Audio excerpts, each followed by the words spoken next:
Hello, everybody. Welcome back to Bog Panda. Today, we're taking things back into the arcade on the 32X, the greatest platform of all time, but we'll get more into that later. I am Dr. Mike at Official Pagan on everything, and joining me, as always, Hi, everybody. This is Kelly at KELLYTHUL on Twitter and Instagram. Mike and I both appreciate it if you get a chance to subscribe to the Bog Panda YouTube channel, give a video to a like, leave us a comment, let us know what you'd like to hear us talk about, let us know if you agree, disagree, all that good stuff. Check out our merchandise. We got a lot of cool t-shirts out there that are just itching to be bought, and they don't itch, so they're a good shirt. So go ahead and get those shirts. well, today we are here to talk about, and you know what? I'm going to throw out like and subscribe because Kelly didn't do it. So make sure you like and subscribe. Did you do it? No, I don't I think think I so. did. I don't think so. Did you mention hard no? I did not mention hard no. Ah, Oh, okay. see. So why don't you go ahead and do that since I failed so miserably? This is also the channel where you can find the world's shortest podcast, Hard No. We're giving it to you hard every single day, and you're gonna say yes and beg for more. So It's the price today, I pay for not mentioning hard no. you had the That's opportunity. right. I could have shut You were that like, "No, down. Mike, you take it," and I was like, "Okay." Yeah. Let the record reflect.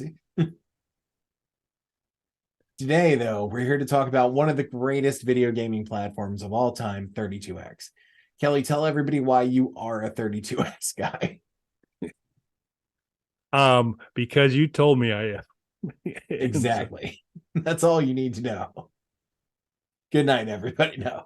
So 32X, of course, is the infamous add-on for Sega Genesis.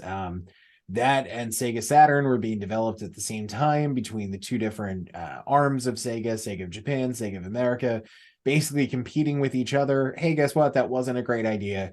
Ultimately, both systems failed.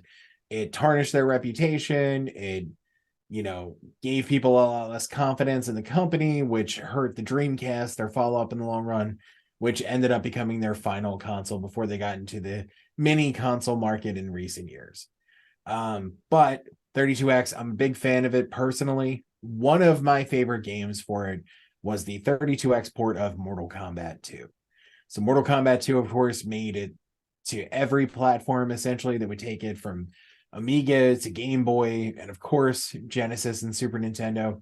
The 32X version, though, the Genesis and Super Nintendo versions are both very good. They're both missing a lot from their arcade counterpoint. They're missing sound effects, particularly the Genesis one is missing a lot of sound effects.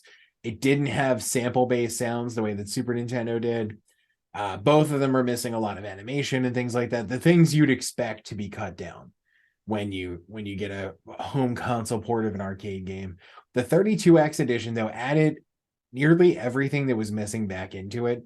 And at the time, I think a lot of people weren't overly impressed by it, only because it didn't come very long after the initial console ports for Super Nintendo and Genesis. So most people had already paid $50 for a cartridge. And then the 32X edition came out at $70, which would be the equivalent of, I don't know, like $800 now inflation.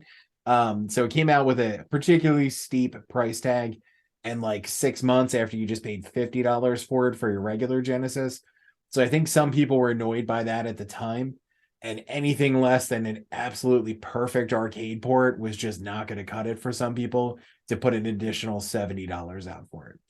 I personally waited for the 32X version. I don't remember paying $70 for it, but that is what it cost apparently when it came out. maybe you And I was stole it. extremely happy with it. It has most of the animation and sound files that were missing from the original game. There's still some downgrades here and there from arcade to home platform, but it's an excellent version. And just like with Mortal Kombat 1 on the Sega Genesis, we now have a fan patched version of it that adds some extra things in there.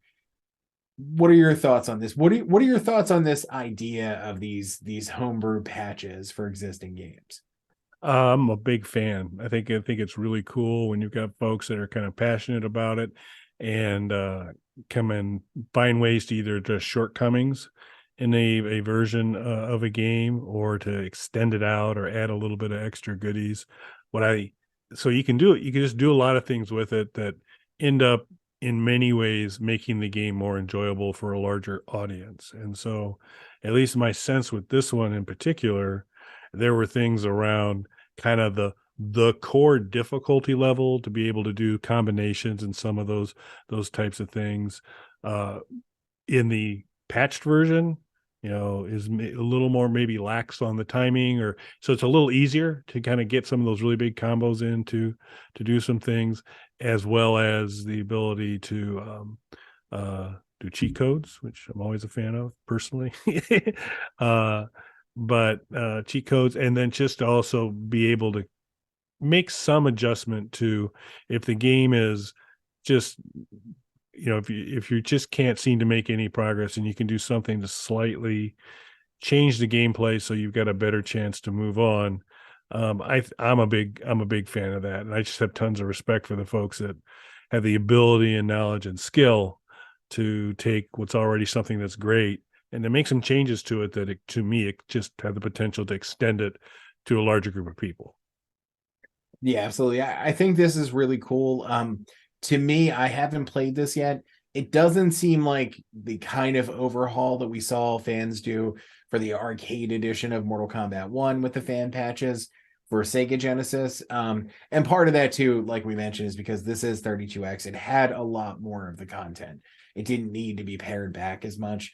It is cool though that these things are there. For me personally, this particular version isn't as interesting because I think the 32X one, just like 32X for Doom, at the time when that came out, it was rushed out, so it was missing stuff. So a lot of people, were very critical of it when it was initially released. Then Doom started coming out on other platforms like 3DO and Super Nintendo. And I think history has been kind to it because people are like, oh, that 32X Doom was pretty good now that I've seen these. That happened in a really big way with Mortal Kombat 2 as well. Even though most of the ports were pretty good, a lot of people didn't think the 32X version went far enough at the time that it came out. Like I said, it wasn't very long behind the Genesis version. And for some people, asking them to not only rebuy the cartridge at full price, but throw another $20 onto there was just too much for them. But Mortal Kombat 2 eventually came out for its own competitor, the Sega Saturn, which is a significant downgrade compared to the 32X version, just the original cartridge of it. And it also came out, most people forget, for PlayStation, which is odd because PlayStation, an early launch title, was Mortal Kombat 3. So they went back and did Mortal Kombat 2 after Mortal Kombat 3 for PlayStation. And it was so terrible that they actually limited the release and very quickly pulled it from shelves altogether. So for whatever reason, getting an arcade perfect version has been incredibly difficult until the ports for the later systems and Steam and things like that. So for whatever reason, that 32-bit era, just those systems had a hard time getting enough Mortal Kombat 2 in there to justify it not being a Super Nintendo or Sega Genesis version. So I think this is another one where history is going to be kind to Mortal Kombat 2 on 32X. So anything that can draw more attention to that is good in my book. Yep. Yeah, and it looks like tremendously good work. And it is an interesting challenge because the 32X version is as good as it is. So, there weren't some of these easy wins to say, wow, look how much better I've made it. But I do like, I like some of the things they add in. Some of them, they're just niceties, but they're still cool. Pause it, have the pause functionality. It's not bad, for some of the games. I would always like to have that. So it's impressive to see that and to see it done to what's arguably the best port of it from the arcade for a home console. Good stuff. Well, anything else you want to add, sir? Nope. Just nope. Nope. All right. Got Well, nothing. Again, make sure you guys like, subscribe, leave comments about how much you love 32X, and make sure you check out Hard No every single day. There you go.